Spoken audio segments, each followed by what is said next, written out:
In every industry, there are common problems that people in that industry deal with on a regular basis. This is also true for developers, and you probably are associated with some of these problems. But the idea is that the industry is shaped in such a way that certain problems emerge.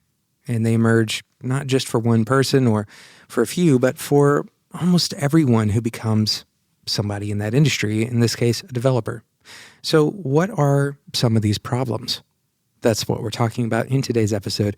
My name is Jonathan Cottrell, and you're listening to Developer T. My goal on the show is to help you connect to your career purpose so that you can have a positive impact on the people around you. That's kind of the shortened version of the mission of this show, but truly it is to help you connect to your career purpose.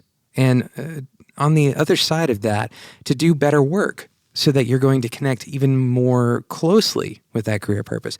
An interesting thing that will happen as you become better at what you do is that you'll start seeing your own purpose with more clarity. You can test me on this one. If you have kind of outlined your personal purpose, then there's kind of this reciprocal effect where you're going to do better work because you're more energized, more motivated, whatever things that cause that. I don't have a perfect explanation for all of the science, but certainly there is some research to show that if you feel connected to that work, you're ultimately going to perform better. But on the flip side, if you are performing good work, then you will start to realize your own purpose. It's kind of a strange dichotomy, a chicken and egg maybe. Understanding what your own purpose is, sometimes that comes as a result of you becoming better at what you do. So that's what we talk about on this show. We kind of vacillate back and forth between these two sides of the same coin, and hopefully by pursuing both of these, you can come out of the other side having a positive influence on the people around you. So in today's episode, we're talking about some of the problems that you are almost certainly going to face as a developer. But I want to take a step back before we talk about these. I'm going to give you a list of 3 problems today that you almost certainly will face if you haven't already faced it as a developer. But I want to take a step back to remind everyone who's listening to this show of a few simple truths that hopefully will help you as you face some of the problems that we're going to talk about in today's episode. The first simple truth I want to remind you of is that you are not alone in the problems that you have. Almost without a doubt, just from a statistics perspective, there is someone who has faced something very similar to what you are facing. And more importantly, there are probably a lot of people who have faced it and have persevered and come out on the other side. And if you are facing some kind of anxiety today, take a moment to realize that you are not isolated. This is such an important reality to remind yourself of. It's easy to tell yourself a story of isolation, to tell yourself that no one else is facing the same things that you are facing, and ultimately you are alone. You are an edge case that no one else knows how to deal with, and therefore you're going to fail. The final outcome of this, of being alone, is that no one knows how to fix your aloneness, whatever issues that you're facing that make you isolated. And these are just simply untrue assertions. In almost every single scenario, someone has faced either a problem exactly like yours or something that is so similar that all of the same principles apply. So I want you to take that moment, take a big breath, take a moment to recognize that you're not isolated in the issues that you are facing. The second thing I want to remind you of before we jump into these 3 problems that almost every developer faces is that your problems are not static. The people around you are changing. You are changing. The work is changing. The market is changing. And so the problems that you have today, well, they're changing too. And even if you feel like you're facing the same problem every single day, because change is inevitable, it is very likely that something is happening. Some kind of change is occurring. So there's a little bit of comfort in this because Sometimes it can feel like we're running up against kind of a brick wall as developers, or really as humans. We can always run into these things that feel immovable, but if we look around us, there are constantly changes happening in every part of our lives. Sometimes they are extremely small, but sometimes they are indeed drastic. So if you feel like you're stuck in a rut, then don't worry. Things are changing around you. Things are changing out from underneath your feet, and something will happen as a result of those changes. Now, this show seeks to understand those changes, to predict them, to sometimes take advantage of them, and at the very least, prepare for those changes. And the first way that you prepare for change is by knowing that it's going to happen. So you're already winning a battle today by recognizing that problems exist, but that everything surrounding those problems and the problems themselves, it's all changing as we speak.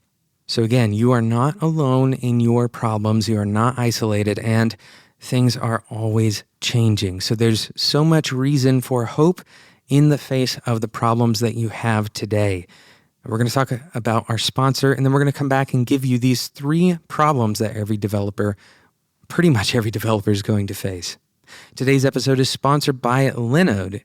Some of my favorite services are the ones that keep it simple. Linode keeps it simple because the product is Linux in the cloud. Now, everything else that Linode provides makes that product better than the other providers of Linux in the cloud. So they provide 24/7 customer support, for example. They also give you some extra tools to support your efforts on your Linode boxes. So you can actually get started for $5 a month. This will give you a gigabyte of RAM. And basically, you pick your size, you pick your distribution of Linux, and then you pick your location. Now, if you're wondering what location means, well, Linode has 9 data centers around the world. This means if you have, for example, most of your customers are in the United States, then you can pick a location in the United States, which will reduce latency. And every single time somebody contacts your server, right, somebody actually connects to your server, they experience some level of latency. And sometimes this can be a major factor, especially if you require a lot of connections to your server. And having a geolocated server near your users can make a substantial difference in the performance of whatever application you are building. Linode provides so many other things, so many other features that are worth checking out. For any developer, whatever size your project is, they have something that you can use to host that project, to deliver that project efficiently and performantly to your users. Go and check it out. Head over to spec.fm/Linode. Linode is providing you as a Developer T listener with $20 worth of credit. That's essentially a $20 bill in your pocket just for using the code DeveloperT2018. That's all one word, DeveloperT2018. Thank you again to Linode for sponsoring today's episode of Developer T. So we're talking about problems that all developers will face. And this is hypothetical. Of course, it's possible that there's a developer out there who isn't going to face one of these problems, but I certainly have faced each of these multiple times in my career thus far, and I expect that most of you have as well. I'm really excited to point these out. We've talked about this stuff on the show before, but it's important to remind yourself and for new developers who've come to the show, these are problems that, they don't go away. They don't just stop. You don't defeat these problems. These are recurring problems. This isn't like a common bug that you're going to find in your software. This is stuff that's going to affect your career, sometimes in very substantial ways. You can make entire decisions when you're facing these problems, entire employment decisions, major kind of career shifting decisions can happen as a result coming out of these problems. So I'm going to list them, and then I want to go into detail on each one of these. The first one is, what should I do next? What should I do next? This happens both at the micro scale. Maybe you are listening to this podcast and you're procrastinating and you're wondering what you should do next today, as in the next task you should complete. But it also happens at the macro scale and everything in between. What should I do next on this project? What should I do next in my career? What career move should I make next? What thing should I learn next? So we're going to talk about that more in detail. Number 2, what do I do when I feel burnt out? What do I do when I feel burnt out? Number 3, what do I do when I feel incompetent? So these are incredibly important questions, incredibly important problems that you're going to face in your career at some point. And now that I'm reading these again, I can confidently say that at least everyone will face the first one. What should I do next? What should I do next? And this is such a difficult problem to answer. We did an entire series on this, the Developer Career Roadmap. It walks you through. It's totally free. It's just episodes of this podcast. If you go to spec.fm, you can go and find the episodes of Developer T. We abbreviate it DCR in some places, Developer Career Roadmap. If you Google it, you can find it as well. But this is a very simple roadmap to give you a tangible answer. But the truth is, no answer is going to be perfect. No answer is going to be a silver bullet. And you have to think of all of the decisions that you make, not in terms of trying to generate certainty, but rather in terms of a sliding scale. Figuring out what things you want to optimize for, figuring out the things that you want to achieve, the outcomes that you are striving for. These are the ways, kind of the parameters, if you will, that you're trying to optimize for. So what should I do next? Well, there may not be a perfect answer to this question. For example, if you're listening to this around the time that it airs in 2018, if you were to come to me as a junior developer and ask me what programming language you should learn, I would probably tell you either Python or JavaScript. But the truth is, neither one of those necessarily is going to be the correct language for you. And in fact, your career could take a totally different path. You could learn Clojure or you could learn Elixir, and those are both more functional-oriented languages. You could learn Java. Java is actually still the most popular language when it comes to repositories on GitHub, for example. And there's a lot of answers to this question, and no one is going to give you the perfect answer because you could learn a language that almost no one has heard about and still be successful. The question that you have to ask as a follow-up is, what goal am I trying to achieve by learning a language? Am I trying to achieve a new perspective? Maybe you already know a programming language. Am I trying to get a job, right? You can look at the marketability of programming languages. Am I already adept to thinking in a particular way? For example, if you are a scientific thinker, then you may lean more towards statistic-oriented languages. Perhaps one of the most important things to consider with languages specifically is, what field do you want to end up working in, right? So these are the types of questions that you have to ask beyond what should I do next. Instead of asking what should I do next and leaving it at that and trying to get the opinions of everyone around you and relying on the latest thing to decide the answer to that question, I encourage you to take a step back and make a more formal definition of what you're going after. What are your goals? What are you trying to achieve? What are you trying to, what is the outcome that you actually want as a process of your next step, or as a product, rather, of your next step? Problem number 2, and this is formed in another question as well.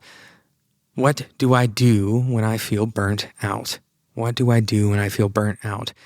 And the reality, again, is that there's no silver bullet answer to this question. But there are some things that science can tell us about burnout. The first thing that you need to do when you feel burnt out is take care of yourself. And this starts at the physical level.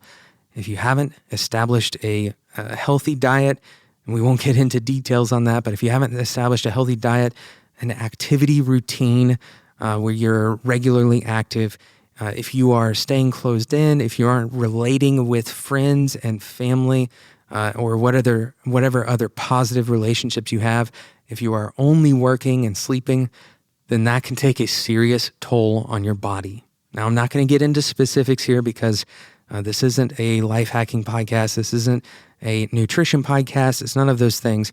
But I encourage you to stick with the things that have been widely recognized as positive health moves. Don't try to hack your sleep when you're in burnout phase. Don't try to go 6 days fasting when you're in burnout phase.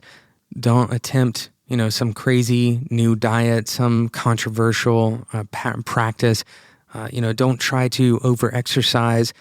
Even if some of these things could be beneficial in the long run, even if you do want to experiment later when you are at a more stable state, which I encourage you to do, I would not encourage you to experiment when you're in burnout phase. Recognize the unhealthy habits, the things that are obviously unhealthy. For example, if you are sitting at a desk, mostly uninterrupted for 8 hours straight every single day, then you probably need to shift something, especially if you are in burnout phase, right? So this means getting away from your computer every 20 or 30 minutes for a minute or two even can make a huge difference. And very simple things. If you are eating terrible food, if you're eating takeout for every meal, or if you're staying up super late and waking up early, these are all obvious signs of unhealthy patterns. So listen to what your body's telling you. Make sure you establish some of these healthy patterns. That's the first thing to start dealing with your burnout, because burnout is a physiological thing. It may feel like it's only mental, but as you start to take care of your body, your brain will also be taken care of. Now, again, I'm not a nutritionist. Don't trust the words that I'm saying directly. Don't try to establish your entire diet and lifestyle based on this podcast. That's not what we're trying to do here. What I do encourage you to do is recognize and change your unhealthy habits first. And again, we aren't talking about this being easy. I encourage you to go listen to other episodes of this podcast, and there are a ton of great episodes on other podcasts about forming new and better habits, replacing bad habits. So by no means is this going to be easy necessarily, but dealing with burnout starts with focusing on taking care of yourself. And sometimes taking care of yourself is actually the only remedy you need. You may feel energized and excited once again, reinvigorated to do the work that you had already been doing. But if you are taking care of yourself and you're still feeling burnout, it's important to try to recognize what the source of that burnout is. So when you're feeling tired, when you're in a moment of pain or frustration, try to take note of the things that are frustrating you in that moment. And this may mean quite literally keeping a notebook that gives you that information later when you're kind of looking back on that moment. It's very difficult to recognize the source of pain well after the event occurs. So it's very important that as you experience these various emotions, these various frustrating points, that you take note of what is causing them and try to be as honest with yourself as possible.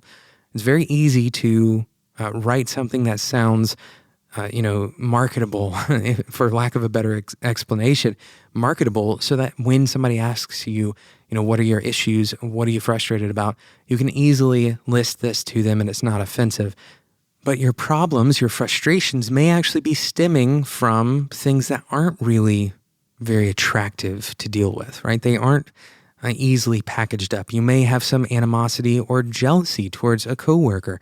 And it's important that you're honest with yourself so you can deal with those root causes of burnout rather than trying to perform through the burnout. And that's not going to get you anywhere. So it's important that you recognize that source of pain, recognize that source of stress, and take note of it when it occurs, and ultimately that you're honest with yourself about that source of pain, source of stress.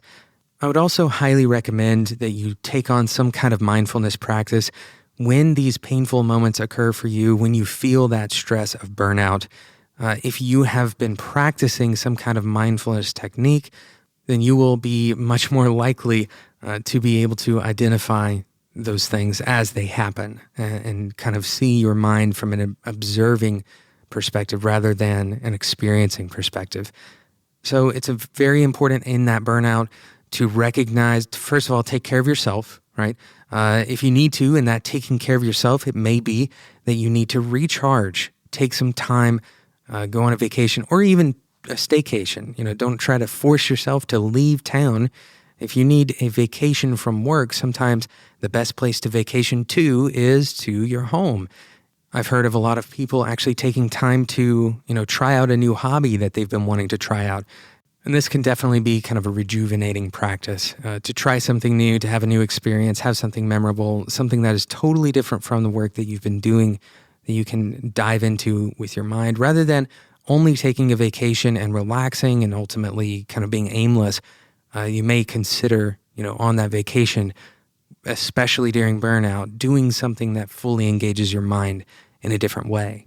And again, as we said with the first problem of not knowing what to do next, really this problem is kind of a sub-problem of that, right? Not knowing what to do next. When you are in burnout, you kind of ask that question, what do I need to do next to get out of burnout phase? And it could be that you need to reassess your own goals. You may need to take some time, take a step back from the work that you're doing, or take a step away from the TV at night, for example, and spend some time looking at what your personal goals are, what your motivations are, and figuring out if maybe the difference between your personal goals and what you're doing on a daily basis, if maybe that's the source of your stress. And ultimately, what this ends up doing is it either solves the problem or it generates for you a clearer picture of the problem. And you need one or the other. You need to either solve the problem, which may be a very simple physiological change, the result of reestablishing a good workout routine or, jogging on a regular basis or something like that. It could be as simple as that, or it may clarify the problem to you, and you may need to have a crucial conversation with your employer or maybe with a coworker that you're having issues with, whoever it is that you have to talk to, but it may come down to a problem clarity as a solution. So the final problem that you're going to face most likely as a developer is what to do when you feel incompetent. What to do when you feel incompetent. Now, if you are a junior developer or if you're a beginner developer, especially, you probably resound with this. But surprisingly, as we covered in one episode, if you are an older developer, if you're a more experienced developer, you very well may go through this feeling on a regular basis. And I go through this feeling at least 2 or 3 times a week where I feel like my capacity to solve problems with code is not where it should be. And the strange thing is, most developers that I've talked to have gone through this regardless of their ability. Now, why is that? Why is it that we can feel like we're light years behind one person, and then when we go and talk to that person, they feel like they're light years behind as well? And as we talked about in that previous episode, I mentioned some of this has to do with your perception of your movement. In other words, you may be in a high velocity phase, but your acceleration has stopped. So what does that mean? Well, velocity is your movement with reference to something. So with reference to the non-coder, you're still a very capable programmer. You're still a very capable developer. But your acceleration rate is how much are you changing with reference to the last period of time that you changed. In other words, you're becoming a better developer, right? So it's not about necessarily about how good of a developer you are today, but rather how much better of a developer are you today than you were yesterday. So this can be the source of a lot of frustration. It can be the source of a lot of fear, and ultimately kind of one of the driving reasons for imposter syndrome, most definitely. So what can you do when you feel incompetent? The first thing I would recommend that you do is get some perspective. Go and talk to another developer or listen to this podcast. Remind yourself that developers feel incompetent all of the time. Part of the reason we feel incompetent all of the time is because most of the time, the code that we want to write is broken. In other words, as we develop, until we finish a feature, most of the time, our code is either incomplete or there's a bug in it. A lot of our time is spent taking that code from an incomplete or broken state to a fixed state. Most of our time is not spent looking and kind of meditating on the fact that our code is actually working. Very little time is spent looking at that. Instead, a lot of the time that we spend is fixing things, looking at broken code, looking at failing tests, dealing with bugs, feeling like we are failing a lot of the time. And this is just a simple exposure problem, right? We're exposed to our failures more than we're exposed to our successes. And this is a very difficult problem to overcome. But if you listen to this podcast or you go and talk to a developer, another coworker, talk to your boss, let them know what you're feeling. Let them know that you're feeling incompetent. And sometimes, and I hesitate to say this because I don't want to increase anybody's sense of imposter syndrome or a feeling of inadequacy, but sometimes it means that you just simply need to go and seek some training. And it may be as simple as reading a book. It could be reading some online material, looking at a course online, maybe taking a free video course online. Most of the time, the resources that you need are available and they're free. And as a developer, it's very likely that you're already aware of that. And it's also likely that you realize that you always have to be learning in this industry to keep afloat, to continue having a job, and to continue being relevant. But a lot of the time, our feelings of incompetency come from the simple fact that there isn't just one way to solve a problem. This is a difficult reality that we as developers face, especially for problems that are not optimizing for one particular variable. It's not an algorithmic problem. You're not trying to write some kind of new sorting algorithm or something like that. Most of the time, the things that we face are basic design issues, right? Software design issues that are mashed up. They're shoved into the same bucket as a budget issue. In other words, we have to make trade-offs. And very often we feel incompetent when we're not sure what degree of trade-off we need to make. And this is a huge, difficult problem that you're going to face many times in your career. And here's my real advice for you as a developer. Do the first thing that works. Do the first thing that works. Once you've done that, evaluate it. Evaluate it for its constraints. Evaluate it based on all of the variables that you know. Most of the time, doing the thing that works first will provide you with the information that you need to refactor it to the more ideal solution. Most of us get hung up on the idea that that first thing that works is not the right way. We feel bad about our code. We feel like we did something that was hacky, or we could have done it more performant, or maybe we could have used better built-in methods. Maybe there was a library that we didn't need to use that we did use, and it's not as performant as we want it to be. But ultimately, the first most important rule in your software evaluation should be, does the software work? And if it works on day one, even if the solution needs to be refactored, that's better than waiting until day 100. Thank you so much for listening to today's episode of Developer Tea. We've certainly shared a lot of opinionated answers on these questions. These opinions are typically shared by most experienced developers. There are going to be some deviations. You're going to get other opinions. Somebody's going to tell you to try everything that you can. Try hacking your sleep. Try hacking your diet when you're in burnout phase, right? Somebody's going to tell you that there is an absolute answer to what you should do next. Somebody will tell you that feeling incompetent means that, you need to go back to school or something like that. And this is why these problems continue to pervade in this industry. Not because those people are wrong, but because the answers are so hard to find. And the answers are so specific to your scenarios. So I encourage you to struggle with these questions, but don't struggle alone. Don't isolate yourself. We reminded you in the beginning of this episode, you are not isolated. Don't increase your own isolation. Don't choose isolation for yourself. Thank you so much for listening. Thank you again to Linode for sponsoring today's episode of Developer Tea. You can get $20 worth of credit at Linode by heading over to spec.fm/Linode and using the code DeveloperT2018 at checkout. Thank you so much for listening to today's episode. I encourage you to subscribe in whatever podcasting app you use, but specifically, if you subscribe in iTunes and you give us a rating and a review, that's the best way that you can help other developers just like you find Developer Tea. Thank you so much for listening, and until next time, enjoy your tea.